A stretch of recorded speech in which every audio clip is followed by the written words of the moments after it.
Hello Rudy, कैसे हो आप? आई होप सब कुछ बढ़िया चल रहा होगा। ये फ्लेम एम्पर का एपिसोड नंबर 197 और इसमें सीन फाइनली अंडरग्राउंड पैलेस के 7th लेवल पे जा रहा है। जिन्हें फाइटिंग सीन्स देखना पसंद है, मुझे लगता है पिछले एपिसोड ने उन्हें डिसअपॉइंट नहीं किया होगा। इससे पहले हम रिकैप को शुरू करें। अगर आप इस फ्लेम एम्पर से पहले की स्टोरी को देखना चाहते हो, जिसमें दिखाई जाती है जियान की दूसरी क्लास में ब्रेक थ्रू करने तक की स्टोरी, फिर लास्ट में उसकी फाइट होती है सबसे पावरफुल विलेन से, हमने पूरी ओरिजिनल नोवेल स्टोरी को एक्सप्लेन करके रखा है। इसे आप एपिसोड 180 से देखना शुरू कर सकते हो। BTS नोवेल प्लेलिस्ट का लिंक मिल जाएगा आपको डिस्क्रिप्शन में। चलो अब रिकैप हो जाए। एक्चुअली में जैसा पिछला एपिसोड शुरू होता है, दुल्ला का ग्रुप अंडरग्राउंड पैलेस के 6th फ्लोर पे पहुंच गया था। इस जगह का अलग ही माहौल था। यहाँ चारों तरफ एक अलग ही लाइफ और फैला होता है, लेकिन जो चीज इन सबके ध्यान को आकर्षित करती है वो होता है एक एंशिएंट सा ट्री, जिसका आकार कुछ ज्यादा ही भयंकर होता है। इसी एंशिएंट ट्री पे 6th फ्लोर का गार्डियन रहता था, जो होता है एक ओल्ड मैन। इसका नाम था डोंगजुआन। आगे लिम मेंशिंग फाइट करते हैं इस बुड्ढे से। इस ओल्ड मैन डोंगजुआन की स्ट्रेंथ होती है 2 शान लेवल की। हालांकि इसने हाल ही में 2 शान ब्रेक थ्रू किया था, लेकिन वो तब भी एक जेन्युइन दो इमोर्टल था। पूरी बैटल काफी ज्यादा इंटेंस और अप्स एंड डाउन से भरी हुई थी। अंत में जाके लिम मेंशिंग अपनी डेथ इंड्यूसिंग फ्लेम का इस्तेमाल करते हैं, जिससे बुड्ढे डोंगजुआन का काम तमाम हो जाता है। चलो हम यहीं से अपने इस एपिसोड को कंटिन्यू करते हैं। अर्थ पैलेस मास्टर लिम मेंशिंग की बॉडी में अपनी सारी एनर्जी भेजने की वजह से चिंग लाओ, टियान लाओ और डी लाओ ये तीनों पूरी तरीके से थक चुके होते हैं, लेकिन वो किसी भी तरीके से फेंटियन को बाहर आने का मौका नहीं दे सकते थे, क्योंकि इससे सारा प्लान खराब हो जाता। अच्छी बात है कि अंत में ये लोग सफल रहे। म्यूजुजी और जॉन म्यूचिंग तुरंत ही इन सबको सपोर्ट करने के लिए आते हैं। अपनी वाइफ के चेहरे पे चिंता को देख के लिम मेंशिंग हंस के बोलते, मैं ठीक हूँ, चलो अब यहाँ से जाने का समय हो गया। वो ये कह के जस्ट खड़े होने वाले थे, तभी फेंटियन में रुकने के लिए बोलते हैं। वो बांटते कुछ मेडिसिन पिल्स को, जिन्हें खा के चारों के चेहरों पे रंग वापस आ गए थे। अभी लिम मेंशिंग का एक्सप्रेशन सही नहीं होता है। वो कहते हैं भले मेरी लाइफ इंड्यूसिंग फ्लेम सारे डिफेंसेस के उस पार जा सकती हो, लेकिन ये काफी कम एनिमीज के खिलाफ काम करती है। और जहाँ तक बात है डोंगजुआन की,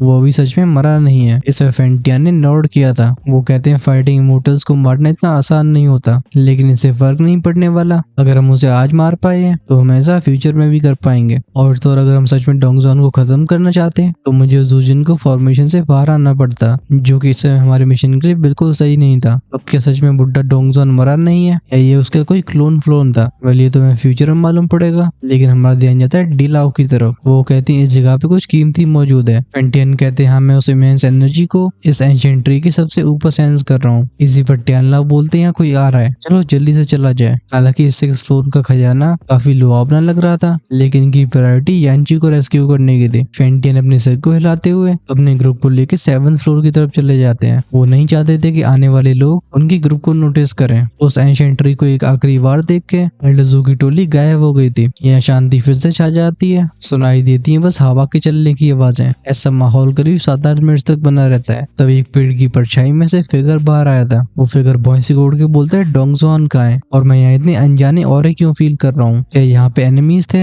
हवा में उन क्योटिक फ्लक्चुएशंस को सेंस करके उसके एक्सप्रेशन डार्क हो गए थे। वो कहता नहीं, मुझे इसे जल्दी किंग ज्वालिंग को बताना होगा। अगर इस फिगर को ध्यान से देखा जाए तो ये और कोई नहीं बल्कि वेंजी होता है। जब वो बुड्ढे डोंगजुआन की मौत की खबर को किंग ज्वालिंग को देने के लिए निकल गया था, एंशिएंट ट्री की जड़ों में से बाहर आया था एक कमजोर सा फिगर। इस फिगर को आसानी से देखा भी नहीं जा सकता था। वो कहते हैं डैम वेंजी, ये दिखावा कर रहा है एल्डर जुआन के लिए काम करने का, लेकिन ये सीक्रेटली किंग ज्वालिंग के खेमे का हिस्सा है।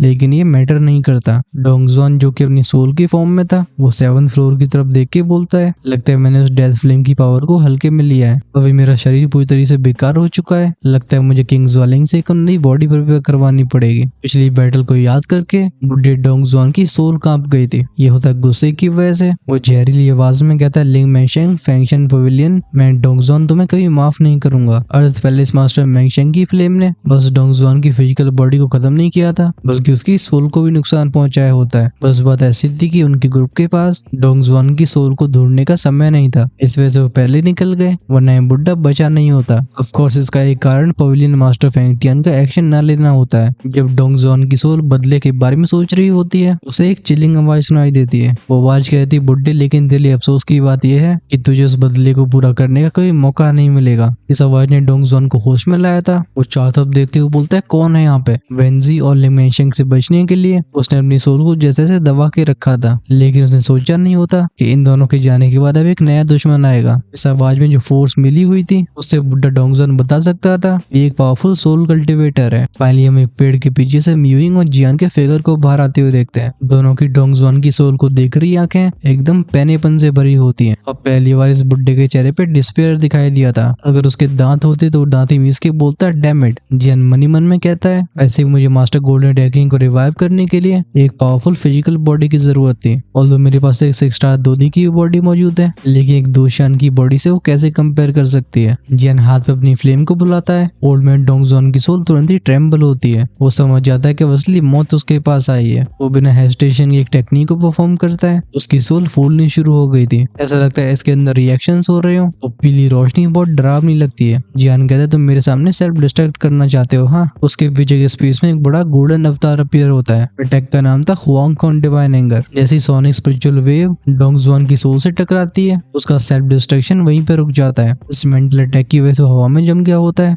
म्यूइंग निकालती है अपनी फ्रॉस्ट नो को, मतलब फ्रॉस्ट नो उसकी तलवार का नाम था, और इसे वो 2 बार स्लैश कर देती है। आखिरकार ये अटैक किया गया था एक दूधी एक्सपर्ट के द्वारा जो दुई की सुपर ओरिजिनची और लाइफ फोर्स को इस्तेमाल कर सकते हैं। ये पावर सोल को भी नुकसान पहुंचाने के लिए काफी थी। जब म्यूइंग के अटैक टकराते हैं सोल बॉडी से, डोंगजॉन चीखने लगता है। वो जियान से बोलता है मैं तुम्हें जो मांगोगे वो दूंगा, मेरी जान बख्श दो। लेकिन जियान के चेहरे पे इंडिफरेंट एक्सप्रेशन था। वो कहता है जो मैं चाहता हूँ वो तुम मुझे दे नहीं सकते हो। तभी उसके हाथ का सोल ईटर टैलिस्मैन ट्रेम्बल हुआ था। इसमें से बाहर आती खतरनाक डिवावरिंग पावर। ये ब्लैक रेड पर्पलिश पावर डोंगजॉन की सोल को अपने अंदर खींच लेती है, और इसी के साथ एक माइटी 1 स्टार दोशान एक्सपर्ट आज जियान के हाथ से खत्म हो गया था। एंशिएंट ट्री की जड़ों में जियान को डेड बॉडी पड़ी मिलती है। भले इसके चेस्ट एरिया में उस डेथ इंड्यूसिंग फ्लेम ने एक छेद सा कर दिया हो, लेकिन तभी शरीर में और कोई नुकसान नहीं हुआ था। जियान कहता है एक 2 इमोर्टल की बॉडी, ये सच में बड़ा खजाना है। इसे होली फ्लेम से ढक के जियान अपनी स्टोरेज रिंग में रख देता है, और म्यूइंग ने भी फ्रॉस्ट नो को अपनी कमर पर रख लिया था। वो ऊपर की तरफ इशारा करके बोलती है देखो ऊपर क्या है। अरे म्यूइंग के रिमाइंडर की कोई जरूरत नहीं होती है, क्योंकि जियान जो कि पावरफुल स्पिरिचुअल स्ट्रेंथ को रखता था, उसने पहले से इस लाइफ फोर्स को फील कर लिया था। जियान बोलता है मैं भी महसूस कर पा रहा हूँ। वो एक इनक्रेडिबल एंशिएंट ऑरा होता है। जियान को याद आती है गोल्डन ड्रैगन की बात है। उन्होंने बताया था कि अंडरग्राउंड पैलेस के 6th फ्लोर में एक ऐसा वाइटल ट्रेजर मौजूद है, यानी बहुत जरूरी खजाना जो उन्हें बचाने में हेल्प करेगा। इस ट्रेजर का नाम होता है मंदिर ऑफ फेरी बोधी ट्री। अब तक ये कहा जा सकता था कि अंडरग्राउंड पैलेस में ओइलियन मास्टर फेंटियन और जुलाओ के ग्रुप की वजह से जियान और म्यूइंग का रास्ता एकदम स्मूथ रहा होता है, लेकिन तब भी और लोग डिटेक्ट न कर पाए। जियान कंटिन्यूअसली अपनी स्पिरिचुअल स्ट्रेंथ का इस्तेमाल कर रहा था। जियान और म्यूइंग एक बार नोट करते हैं, फिर दोनों इस एंशिएंट ट्री के ऊपर जाने लगते हैं। सीन शिफ्ट होता है। ये जगह थी सोल ईटर टैलिस्मैन के अंदर का स्पेस। गोल्डन ड्रैगन का फिगर सोल ईटर लॉर्ड के ऊपर अपीयर हुआ था, मतलब हवा में अपीयर हुआ था। वो कहते हैं सोल ईटर लॉर्ड, क्या तुम्हें नहीं लगता कि तुम कुछ ज्यादा ही ग्रीडी हो रहे हो? पहले तुमने इस ईविल रेस के पावर हाउस को डिवावर किया, और अब तुम इस 2 शान की सोल को अकेले निगलना चाहते हो। क्लियरली जिस तरीके से सोल ईटर लॉर्ड लगातार एनर्जी को ऑब्जॉर्व कर रहे थे, जिन लोग इसे खुश नहीं होते हैं। सोल ईटर लॉर्ड एक सूखी खांसी के साथ बोलते हैं अहम गोस्ट रियल्म के सारे गोस्ट सोल बॉडीज के फॉर्म में एग्जिस्ट करते हैं। इस वजह से हम सोल पावर को ऑब्जॉर्व करके अपनी स्ट्रेंथ बढ़ा सकते हैं। सोल बॉडीज के बारे में सुन के जिन लोगों को जियान की दुनिया की बात याद आती है, वो कहते हैं अब मैं जब इसके बारे में सोचता हूँ तो मुझे याद आता है कि जियान ने मुझे बताया था कि दुखी कॉन्टिनेंट में भी हॉल ऑफ सोल ऐसे ही कामों के लिए विख्यात था। खैर अभी इसके बारे में सोचने का समय नहीं है। इस मदर फेरी बोधी ट्री के साथ मैं अपनी सोल को पीक स्टेट तक लौटा पाऊंगा। फिर समय आने पे जियान मेरे लिए बॉडी को रिफाइन करेगा, और तब हम अपने प्लान पे काम कर सकते हैं। इस लड़के जियान की स्ट्रेंथ भी काफी अच्छी हो चुकी है। मुझे लगता है मेरे बिना भी खुद को संभाल सकता है। तभी मुझे जाने से पहले कुछ जरूरी काम करने होंगे। वो इस अंडरग्राउंड पैलेस के 7th फ्लोर के बारे में सोच के बोलते हैं येंची, हाँ मैंने एक्सपेक्ट नहीं किया था कि तुम इतनी बड़ी मुसीबत में फंस जाओगे। सीन दिखाया जाता है बाहर की तरफ का, जब म्यूइंग और जियान इस एंशिएंट ट्री के सबसे टॉप रीजन में पहुंचे होते हैं। इससे पहले पूरे नजारे को देख पाते हैं। उनके रास्ते को रोकता है एक हरे रंग का बैरियर। इसमें से जियान को डोंगजॉन की एनर्जी सेंस होती है। वो कहता है ये आइसोलेशन बैरियर इसे अंदर की चीज को सुरक्षित रखने के लिए बनाया गया होगा। जब जियान इसके ऊपर अपनी फॉर्मेशन मास्टरी का यूज करने वाला था, तभी म्यूइंग स्माइल के साथ बोलती है इसे मैं हैंडल करती हूँ। वो फिर से अपनी फ्रॉस्ट नो को बाहर निकालती है और परफॉर्म कर जाती है एक सिंपल टेक्निक। कुछ टेक्निक बस देखने में सिंपल लग रही थी। ये टेक्निक इमोर्टल सोर्ड के अंदर से आई थी।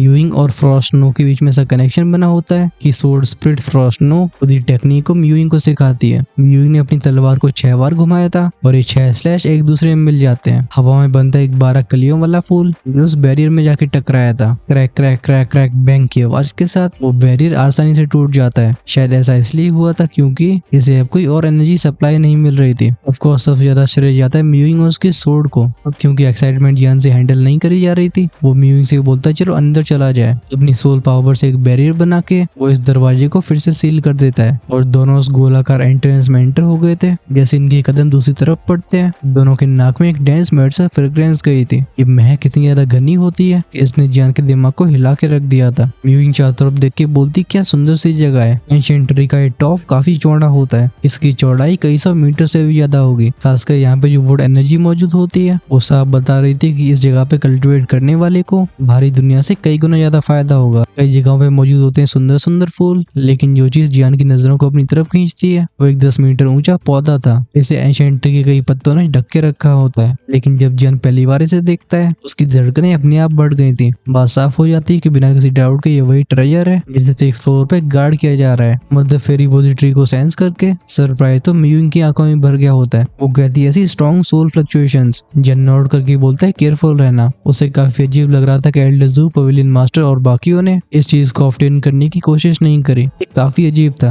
क्योंकि अगर कुछ एस्पेक्ट्स की बात करी जाए तो ये मदर फेरी बोधी ट्री किसी होली फ्लेम से कम कीमती नहीं है। जैसे जैसे म्यूइंग के कदम आगे बढ़ रहे थे उसकी आंखों की एस्टोनिशमेंट और बढ़ती जाती है। वो कहती है इसके अंदर की सोल पावर सच में ओवरवेलमिंग है। जियान कहता है बिल्कुल मदर फेरी बोधी ट्री है। म्यूइंग कहती है mother of fairy Bodhi tree. Lily उसे इसके बारे में कुछ पता नहीं था। जियान कहता है एक ऐसा ट्रेजर है जिससे उस सोल को भी हील किया जा सकता है जो काफी चोटिल हो चुकी हो। म्यूइंग ने सुन के नोट किया था, लेकिन उसकी आंखों में कोई भी लालच दिखाई नहीं देता। वो जियान से कहती है तुम ले लो। वो जानती थी कि एल्केमिस्ट होने की वजह से ये मदर फेरी बोधी ट्री उसके लिए ज्यादा फायदेमंद होगा। नोट करके जियान परफॉर्म करने लगता है कुछ हैंडसीज को। उसके आईब्रोज के बीच में से सोल पावर बाहर आती है और ये कुछ रहस्यमय सिंबल्स बनाने लगते हैं। ये प्रक्रिया चलती रहती है कुछ सेकंड्स तक। फिर स्पिरिचुअल स्ट्रेंथ से बने सारे सिंबल्स उस फेरी बोधी ट्री के पौधे में जाके चिपक गए थे और जियान इसे डायरेक्टली अपनी स्टोरेज में रख लेता है। वो जब वापस से म्यूइंग की तरफ मुड़ा था, जियान पता है कि म्यूइंग की आंखों में कई सवाल मौजूद हैं। ये सवाल थे उसकी डिवावरिंग पावर को लेके।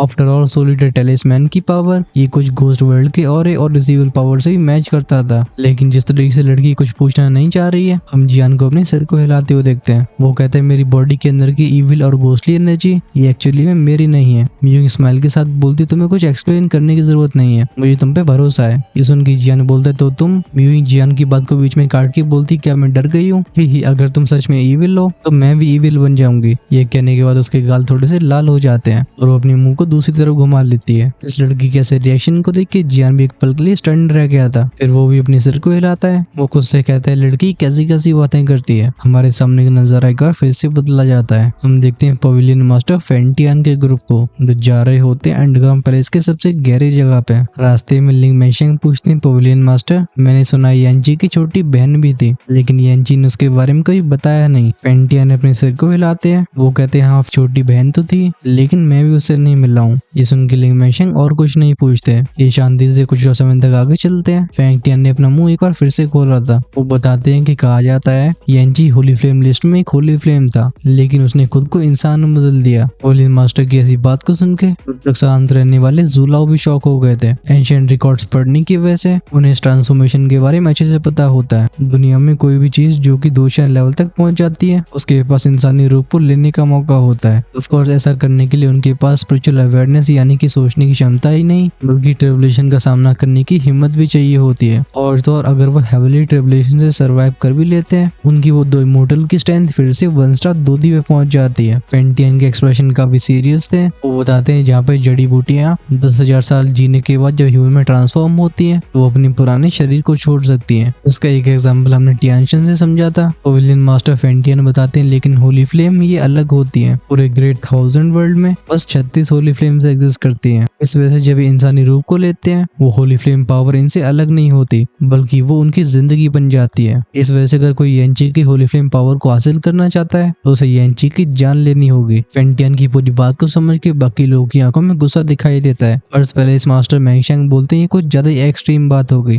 जुआन म्यूचिंग जो कि उनके बगल में चल रही थी उन्हें एक एंशिएंट रिकॉर्ड में लिखी बात याद आती है। वो कहती है मैंने होली फ्लेम को हासिल करने के और तरीके के बारे में सुना है। मेंशेंग पूछते हैं कौन सा तरीका। जुआन म्यूचिंग सॉफ्ट बट आवाज में बोलती है सैक्रिफाइस। ये सुन के सबके चेहरों पर स्टन एक्सप्रेशन दिखाई दिया था। डिलाव कहती है इम्पॉसिबल। हर एक होली फ्लेम इस तरीके से बनी है जो इविल रेस के एक क्लैन के खिलाफ सबसे बड़ा खतरा बन सके। वो शुरुआत से ही प्राउड विंग्स होते हैं। मुझे नहीं लगता कि होली फ्लेम्स कभी खुद को सैक्रिफाइस करेंगे। ये सुन के जॉन म्यूचिंग बताती है इतिहास में ये बात सच है कि अब तक किसी भी होली फ्लेम ने ऐसा बिल्कुल नहीं किया। मैंने भी इसके बारे में बस एंशिएंट बुक से पढ़ा है, इस वजह से इसके पीछे की सच्चाई या झूठ को मैं कंफर्म नहीं कर सकती हूँ। लगता है डिलाव के हस्बैंड टियान लाओ उनका कुछ और सोचना था। वो कहते हैं बात ऐसी भी नहीं है कि म्यूचिंग की बात में दम ना हो, भले होली फ्लेम्स कितनी भी पावरफुल हो, लेकिन जब उन्हें घेर लिया जाए तो वो खुद को दुश्मनों के हाथ में लगने से अच्छा सेल्फ सेक्रीफाइस चूज करेंगी। उम्मीद करता हूँ येंची के सामने ऐसा विकल्प ना आया हो। चलो हम जल्दी से 7th फ्लोर में चलते हैं। जैसे ही पहुंचते 7th लेयर के टेलीपोर्टेशन गेट के सामने फेंटियन और एल्डर जू खुद को फिर से छुपा लेते हैं। लिंग मैंशिंग अपनी वाइफ को लेकर काफी ध्यान से आगे बढ़ रहे थे। सीन एक बार फिर से शिफ्ट हुआ था। सबसे पहले हमें बहते हुए पानी की क्रैशिंग आवाजें सुनाई देती हैं। हमें नीचे की तरफ पानी दिखाई देता है। ये नदी बिल्कुल काले रंग की थी, ऐसा लगता है इसके अंदर डार्कनेस बह रही हो। इसके बगल में एक बड़ा सा स्टैच्यू होता है। ये पत्थर की मूर्ति ज्वालिन रॉयल फैमिली के सबसे पहले जनरेशन के राजा की थी। उस फर्स्ट जनरेशन किंग को मेडुसा की पेट्रीफाइंग पावर ने पत्थर बना दिया होता है। तब से हजारों साल बीत चुके हैं, लेकिन इसमें कोई मूवमेंट नहीं होती है। इस मूर्ति के जस्ट ऊपर हवा में हम उस एल्डर जुआन को अपने पैर मोड़ के बैठे हुए देखते हैं। वो येंची को देख के बोलता है इस बार फेंटियन लौट के नहीं जा पाएगा। इतने सालों के बाद भी मैं तुम्हारे ऊपर जीत हासिल नहीं कर पाया। लगता है मेरा भी अंत करीब है, लेकिन एटलीस्ट मेरे साथ तो फेंटियन भी जाएगा। इस बुड्ढे की बात को सुन के येंची ने अपनी नजरें उठाई होती हैं। वो कहता है ओल्ड मैन जुआन, तुम्हारी रॉयल फैमिली कई सालों से षड्यंत्र रचती आ रही है, लेकिन अंत में जाके तुम सब घोस्ट वर्ल्ड के टुकड़ों में पलने वाले कुत्ते ही हो। जिस तरीके से तुम पिछली बार भी फैंक्शन पवेलियन से हारे थे, आज के इस बैटल में तुम फिर हारोगे। जवाब देते हुए बुड्ढा जुआन बोलता है ये तो अंत में जाके मालूम पड़ेगा। जब उस समय फेंटियन भागा था तो उसकी स्ट्रेंथ 1 स्टार दोशियान के लेट स्टेज पे थी। भले इतने सालों में उसने प्रोग्रेस कर रही हो, तभी वो 1 स्टार दोशियान के पीक पे ही पहुंच पाया होगा। और दोशियान रियल्म के बीच का गैप कितना बड़ा होता है, मुझे लगता है इसे तुमसे अच्छा कौन जानता होगा। ये सुन के येंची की आंखें कोल्ड हो जाती हैं। वो गुर्रा के बोलता है बेशर्म बुड्ढे, तू अपनी निजी दुश्मनी के लिए घोस्ट वर्ल्ड के उन इमोर्टल्स के तलवे चाटने के लिए तैयार है। वो एल्डर जुआन अपने सर को हिलाता है। वो कहता है शुरुआत से विजेताओं ने इतिहास लिखा है। हमारा ज्वालिंग रॉयल क्लैन ये वो ज्वालिंग कॉन्टिनेंट तक सीमित नहीं है। इस जाके सुपर सैक कुछ ज्यादा ही भोले हैं, लेकिन हम उनकी तरह मूर्ख नहीं है। मेरे और डार्क नाइट घोस्ट इमोर्टल के बीच की डील से दोनों को ही बराबर फायदा होगा। येंची कहता है बुड्ढे तेरा ये गोल ये बस घोस्ट वर्ल्ड के आगे बढ़ने के लिए सीढ़ी बनेगा। लगता है डार्क ऑरे में छिपा वो डार्क नाइट घोस्ट इमोर्टल येंची की बातों को सुन के थोड़ा सा अनईजी फील करने लगा था। वो कहते हैं एल्डर जुआन आप इसके ऊपर समय बर्बाद क्यों कर रहे हो, इसे खत्म करके इसकी होली फ्लेम को एक्सट्रैक्ट कर लो। वो एल्डर जुआन तुरंत ही अपने सर को हिलाता है। वो कहते हैं हम ऐसा बिल्कुल नहीं कर सकते। येंची की होली फ्लेम उसके कोर से जुड़ी हुई है। अगर हम उसकी जान लेने की कोशिश करते हैं तो ये होली फ्लेम विस्फोट हो जाएगी। तुम्हें अच्छे से पता होना चाहिए कि उस एक्सप्लोजन से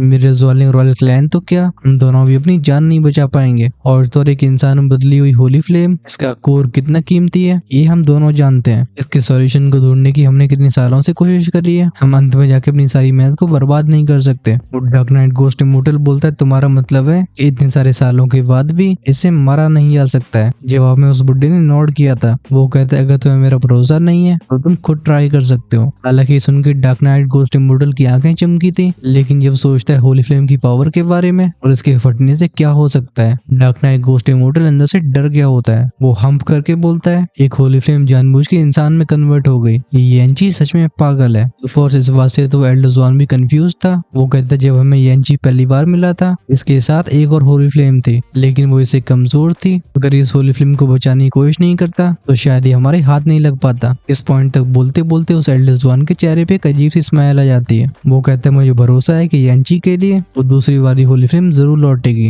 ये दोनों जस्ट बात कर ही रहे होते हैं, तभी वो डार्क नाइट घोस्ट इमोर्टल बाहर की तरफ देख के बोलता है लगता है वो सब यहाँ तक पहुंच गए हैं। सीन में 2nd फ्लोर के गेट का दिखाया जाता है। उसमें से बाहर आए थे 6 लोग। सबसे आगे चल रहे होते हैं लिंग मैंशिंग, वहीं पे उनके पीछे हेवन और अर्थ एल्डर होते हैं। फिर थे चिंगलाओ, म्यूजुजी और जुआन म्यूचिंग। जैसे एंटर करते हैं 7th लेवल में, इन्हें जो चीज सबसे पहले फील हुई थी वो एक ओवरवेलमिंग डार्कनेस होती है। पावरफुल स्ट्रेंथ पोजेस करने के बाद भी ये सब थोड़ा टेंस होने से रोक नहीं पाते। इनके पीछे से जूला और फेंटियन आए थे जिन्होंने अपने आप को छिपा के रखा होता है। फेंटियन सबको मेंटली वार्निंग देते हैं। कहते तुम सब अलर्ट रहो। मुझे लग रहा था यहाँ पे बस वो ओल्ड मैन होगा, लेकिन अब मैं एक और प्रेजेंस फील कर पा रहा हूँ। एल्डर जू की नजरें भी सराउंडिंग्स को देख रही थी। वो अपनी वॉइस रिकॉर्ड के बोलते हैं ऐसे मैं भी सेंस कर सकता हूँ। वो इमेंस ऑपरेसिव फोर्स लगता है उसने हमें पहले ही सेंस कर लिया है। एक पावरफुल बैटल फॉर्मेशन मास्टर होने की वजह से उनके पास खतरनाक मेंटल स्ट्रेंथ थी और ये उनके परसेप्शन को कुछ अलग ही स्तर पर ले जाती है। अर्थ पैलेस मास्टर भी जगह को परख रहे होते हैं, तभी सबके कान में जाती है बैंक की साउंड। पीछे का जो खुला हुआ दरवाजा था यहाँ से वो आए होते हैं, वो अब खुद को बंद कर चुका होता है। ये देख के म्यूजो जी कुछ बोलने वाले होते हैं, लेकिन लिंग मैंगशैंग अपने सिर को हिला के बोलते हैं हमें खुद को संभालना होगा।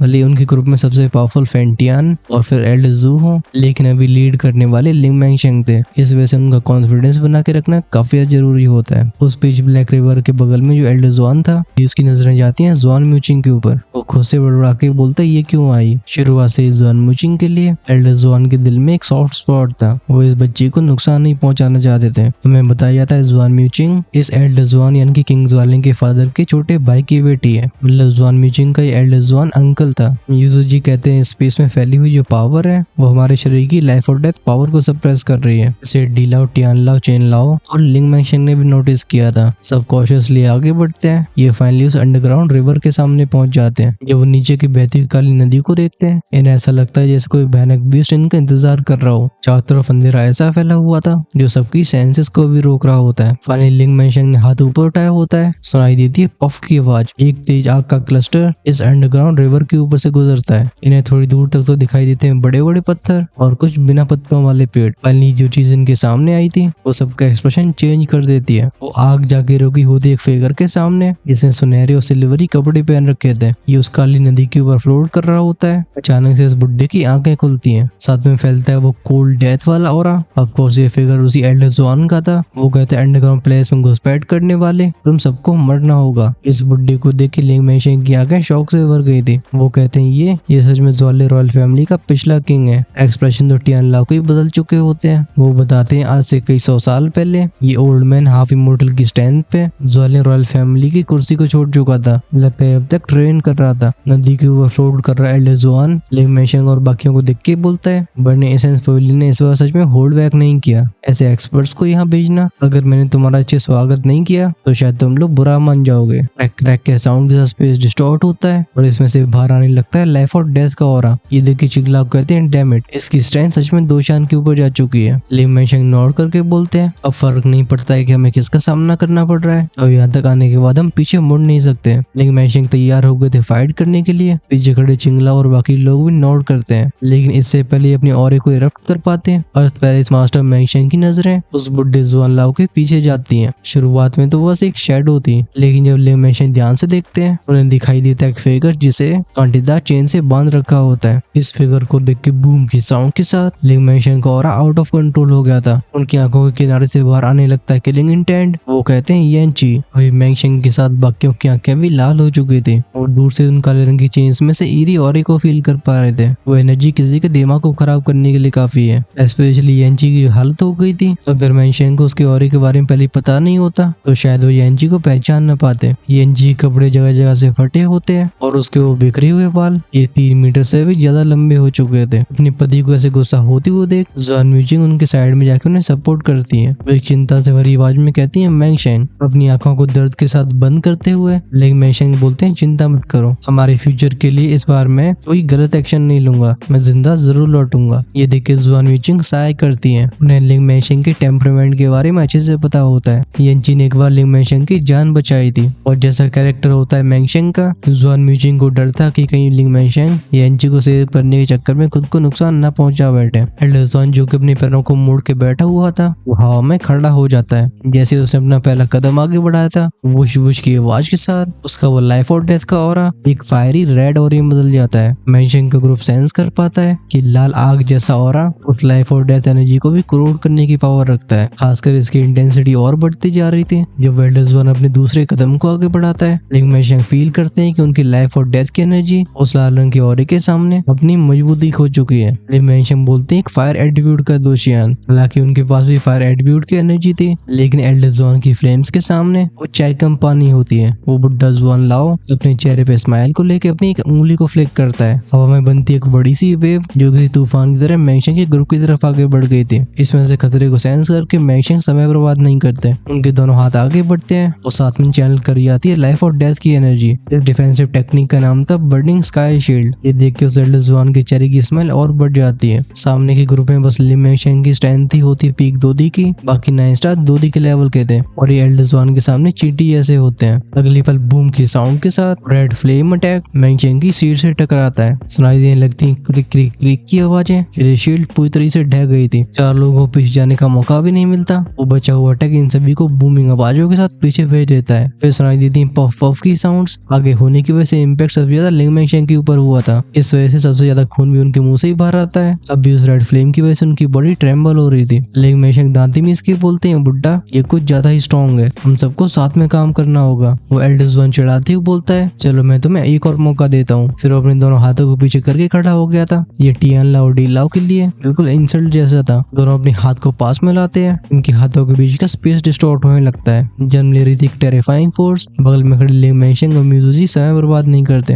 ये भी परफॉर्म करते हैं पावरफुल टेक्निक्स को। हमला न करने वाला में बस जुआन म्यूचिंग थी। तभी पीछे का स्पेस फटता है और इसमें से अलग अलग अटैक्स बाहर आते हैं। इनका नाम था death killing flames, wine heavenly hand, चिंगटियान फैंटम पाम। वहीं पे डीला और टियान लाओ ने अपनी golden well fusion technique perform करी थी। ये अटैक बिना हेजिटेशन के सीधा एल्डर जुआन के सामने अपीयर हुए थे। लेकिन ये देख के उस बुड्ढे के चेहरे पे बस स्माइल दिखाई देती है। वो कहता है चीटी चीटी रहेगी। वो सिंपली अपनी हथेली को आगे बढ़ाता है। इसका नाम था हेवली ड्राई पाम। हम तुरंत ही उसकी हथेली जो कि बिल्कुल सूख चुकी होती है उसे एकदम लाल होते हुए देखते हैं। ये अपने सामने के स्पेस को भी डिस्टॉर्ट करती है। हम तुरंत ही इसके सामने एक बहुत बड़े पाम अटैक को बनते हुए देखते हैं। बूम बूम बूम की साउंड के साथ इस फायरी रेड पाम अटैक ने एक एक करके सारे हमलों को तबाह कर दिया था। हालांकि इसे गोल्डन वेल को डिस्ट्रॉय करने में अपनी उस सॉलिड एनर्जी को खोना पड़ा था, लेकिन तब ये फीका सा पाम अटैक अपनी भयानक पावर को लेकर लिंग मैंगशैंग की तरफ चला जाता है। क्योंकि ये सब अपने पावरफुल अटैक्स का इस्तेमाल कर रहे थे। अब मैंगशैंग के पास डॉज करने का समय नहीं होता है। ये देख के लिंग मैंगशैंग भी साय करते हैं। हालांकि उनके चेहरे पे कोई डर मौजूद नहीं होता। उनके ऐसे रिएक्शन को देख के वो बुड्ढा जिस भौं से कोड़ ही रहा था, तभी लिंग मैंगशैंग के बगल का स्पेस क्रैक होता है और इसमें से शूट होती है एक सिल्वरी लाइट। ये उस पाम अटैक को पूरी तरह से खा जाती है। अब वो एल्डर जुआन के चेहरे पे स्माइल नहीं रह गई होती। वो देखता है उस स्पेस क्रैक को। दो पच्चा की साउंड के साथ वो स्पेशल क्रैक और भी बड़ा होता है। हम उसे एक फिगर को बाहर आते हुए देखते हैं। लिंग मैंगशैंग भी अपने सिर को हिला के थोड़ा पीछे हट गए थे। वो कहते हैं, लगता है मुझे दोशन की स्ट्रेंथ को और भी अच्छे समझना चाहिए। चिंगला उन्हें दिलासा देते हुए बोलते हैं, मैंगशैंग तुमने अच्छा किया, लेकिन मुझे इस एल्डर जुआन की फायर एट्रीब्यूट की एनर्जी काफी अजीब सी लग रही है। भले ये फायर पावर है, लेकिन इसमें एक सिनिस्टर ईरी वाइब भी मिली हुई है। सीन उस जुआन लाओ की तरफ जाता है। स्पेस क्रैक में से बाहर आए फिगर को देख के वो कहता है, फंक्शन पवेलियन में बस 2 ही लोग हैं जो दोशन लेवल को छू पाए हैं। अनएक्सपेक्टेडली जुजिन, तुम्हारी फॉर्मेशंस के ऊपर मास्टरी इतनी अच्छी हो चुकी है।